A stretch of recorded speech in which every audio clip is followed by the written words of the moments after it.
Royal Canadian Air Force was thrust back into the media spotlight when their CC-150 Polaris aircraft broke down on the runway in New Delhi. A faulty part on the 30-year-old Polaris was to blame for the delay, which not only stranded Prime Minister Justin Trudeau, but also his attendant entourage of parliamentary press reporters. As such, this story of minor travel inconvenience was quickly ballooned into that of a national embarrassment due to our beleaguered RCAF having to operate aging equipment. It's time to target just what exactly is the situation with Canada's Air Force.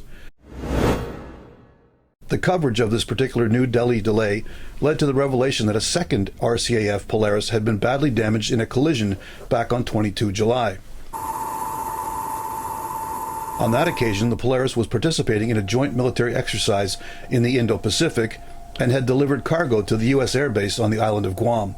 The RCAF aircrew had mistakenly left the Polaris only partially secured, meaning the crew chief had failed to ensure the chocks were in place beneath the landing gear. According to the after-action report, at approximately 10:30 local, the aircraft began to roll backwards, nose veering to the left, and continued to roll. The result was a collision with the French Air Force A400M cargo plane, in which, quote, both aircraft sustained serious damage. The RCAF initial review found no evidence of mechanical failure causing this accident. It was simply human error. That did not stop the usual defense analysts from bemoaning the fact that Canada should have replaced the Polaris fleet years ago. There's a reason that commercial airlines generally don't operate planes this long. It's because they're more likely to break. The truth is that with the Polaris fleet's lifespan set to end in 2027, the Canadian government have already purchased replacement fleet consisting of both new and used Airbus transport aircraft. The first of the new-to-us used Kuwait Airlines Airbuses actually arrived in Ottawa on August 31st. However, as with all fleet transitions, it will take time before the RCAF can successfully retire the existing 5 Polaris aircraft and begin fully operating the 9 new or newish CC-150 Airbus planes. In other words, as far as embarrassing defense procurement tales, this little saga would not even register on the Canadian Richter scale. In this case, a better question would be, why did Canada feel it was necessary to purchase these new aircraft for the RCAF? The truth is that when Canada first announced it was buying 5 used Airbus A310-300s in 1992, no one was more perplexed than the commanders of the RCAF.